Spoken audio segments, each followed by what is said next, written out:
আমরা যে পর্দা করব, কার কার সাথে আমরা দেখা করতে পারবো, কার কার সাথে আমরা দেখা করতে পারবো না, এই ব্যাপারে আমাদের জানা দরকার আছে কিনা বলেন। যে 14 জন পুরুষের সাথে মহিলারা দেখা করতে পারবেন, সূরা নিসা 21, 22, 23 নং আয়াতে আল্লাহ তাআলা যে সমস্ত ব্যক্তিদের সাথে মা বোনেরা দেখা করতে পারবে, ওই সমস্ত ব্যক্তিদের ব্যাপারে বিশ্বনবী মুহাম্মদ রাসূলুল্লাহ সাল্লাল্লাহু আলাইহি সাল্লাম এবং সূরা নিসা 21, 22, 23 নং আয়াতে এই আয়াতগুলোর মধ্যে সব বিস্তারিত দেওয়া আছে।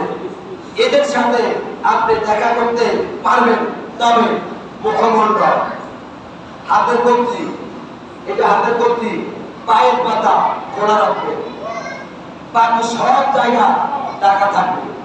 যে সমস্ত ব্যক্তিদের সাথে আপনি দেখা করবেন, দেখা করতে পারবেন, মুখমণ্ডল ঢেকে রাখতে হবে, হাতের কবজি দেখা যাবে, কোনো সমস্যা নেই, পায়ের পাতা দেখা যাবে, এক্ষেত্রে কোনো সমস্যা নেই। তারপরে বাকি সব জায়গা ঢাকা রাখতে হবে। কোন কোন ব্যক্তির সাথে আপনি দেখা করতে পারবেন? সূরা নিসা 21, 22, 23 নং আয়াতে আল্লাহ তাআলা বলেন, নিজের বাবার সাথে দেখা করা যাবে। নিজের বাবার সাথে কি দেখা করা? কথা বলুন তো। 2 নম্বর, দুধ বাবা, দুধ বাবার সাথে কি দেখা করা যাবে। 3 নম্বর, আপন মামা, আপন মামার সাথে কি দেখা করা যাবে। 4 নম্বর, চাচা, আপন চাচা, আম্মুর রাজুলি সিলু আবিহি, চাচা বাপের মতো, চাচা কি বাপের মতো, তাহলে আপন চাচার সাথে কি দেখা করা যাবে। 5 নম্বর, শ্বশুর, আপন শ্বশুরের সাথে দেখা করা কি যাবে। 6 নম্বর, আপন ভাই, আপন ভাই, আপন ভাইয়ের সাথে কি দেখা করা যাবে। 7 নম্বর, দুধ ভাই, দুধ ভাইয়ের সাথে কি দেখা করা যাবে। 8 নম্বর, দাদা, দাদা ভাই, আপন দাদার সাথে কি দেখা করা যাবে। 9 নম্বর, নানা ভাই, আপন নানা ভাইয়ের সাথে কি দেখা করা যাবে। 10 নম্বর, নাতি, নাতির সাথে কি দেখা করা যাবে। 11 নম্বর, নিজের ছেলে, নিজের ছেলের সাথে কি দেখা করা যাবে।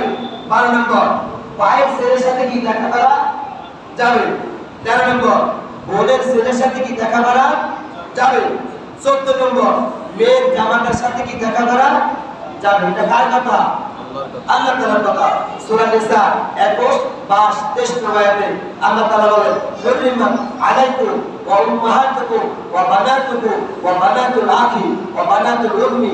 এই কোরআনটি আয়াত আছে 21, 22, 23 নং। এই আয়াতের মধ্যে 14 প্রকার লোকের সাথে আমাদের মা বোনেরা দেখা করতে পারবে, আর এই 14 প্রকার ছাড়া আর কারোর সাথে দেখা করা যাবে না, আর কারোর সাথে দেখা করা যাবে না। আল্লাহ পাক রব্বুল আলামিন আমাদের সকল মা বোনদেরকে এই 14 প্রকার ছাড়া বাকিদের সাথে যেন দেখা না করে, আমরা সবাই নিজ নিজ দায়িত্বে আমরা সবাই সতর্ক থাকবো ইনশাআল্লাহ।